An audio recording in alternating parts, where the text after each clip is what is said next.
tell us about like your community work, your foundation. What have you been working on outside of Oh golf? man. So let's see. We gave away $25,000 in scholarships last year. This year we're doing 50. Our scholarships are a little different. They're not made for kids who have 3.5, 3.8, 4.0. They're really kids who are in the 2.2 to the 3.0 range. Just because I figured if you don't give people hope, and some people went to school in their first 2 years, they screwed up, and they turned around their last 2 years and really understood the importance of education, and that happens. But you have to give people hope and try to encourage people that they can better their lives and that someone believes in them. So that was the whole purpose in those scholarships. On the elementary side, we're working on partnering with a bank, which I can't name at the moment. And legitimately, we're going to give kids up to $100 in a savings account. It's called Saving Christmas. So I get tired of hearing minorities go out here and spend all their money on Christmas, be broke till their income tax comes, and then spend all that money back trying to pay for Christmas or do other stuff. And it's a constant cycle of being broke. So we're going to do whatever kids their first semester of school, if they have an A, a B, or a C average, they're going to get money based on that. And we're literally just going to go into an entire elementary school and drop money in the whole school. Every kid who, all they have to do is have a parent come, obviously fill out the proper paperwork for the bank, put it in the savings account. Hopefully nobody will touch the savings account. It'll try to get them to understand saving money is important. So that's that. Our middle school, we're kind of doing something similar, except we're going on a week to week base of progress reports, and we're opening up a food bank. So kids are going to be able to come into the food bank. There's toiletries, there's canned food. We're partnering up with two different gardens in the Orlando area where fresh produce is going to be available. The only thing you're not going to be able to do is get meat because that's a liability issue. And if, for instance, if you have a 4.0, you're going to get $100 a week in groceries. So instead of getting kids to understand that they need to get out and get a job, it'll focus on if you actually have academic excellence, you can bring in as much as $400 a month into your household.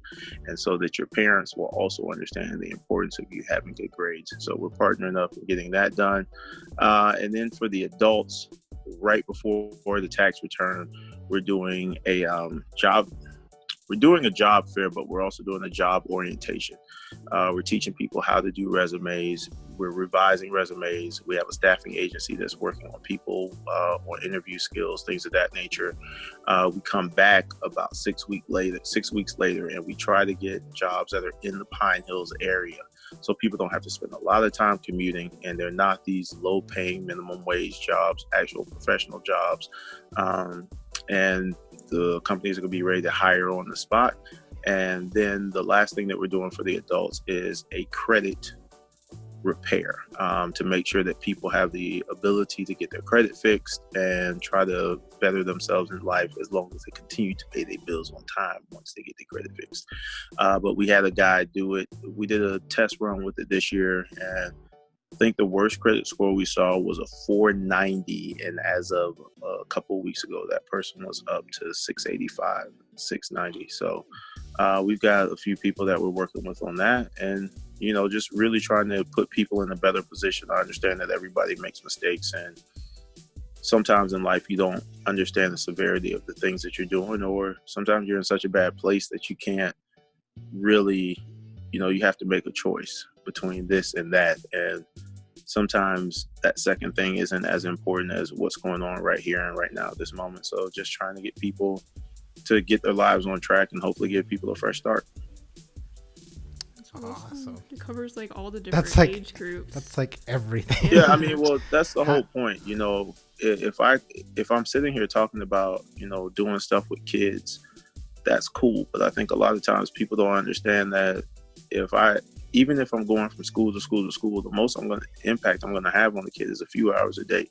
The mass majority of their impact is going to be around their peers because that's around who they're around all the time. So if I get a team base going in the entire school where everybody understands they're on the team, everybody can win.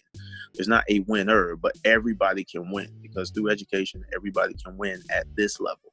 Um, And then that continues on all the way till they get to high school. But then once they get home, that has to be reinforced at home. So I have to give the parents the thought process that they can have hope, or I have to give the parents a kickback. You know, when you look at the middle school program, a lot of times kids get to high school and they start thinking about jobs. Why? Because they have to start bringing money into the house. Well, we could supplement their income if the kids have their grades proper, because now they can get this food by getting their grades together. And if, you know, people can eat, people are happy.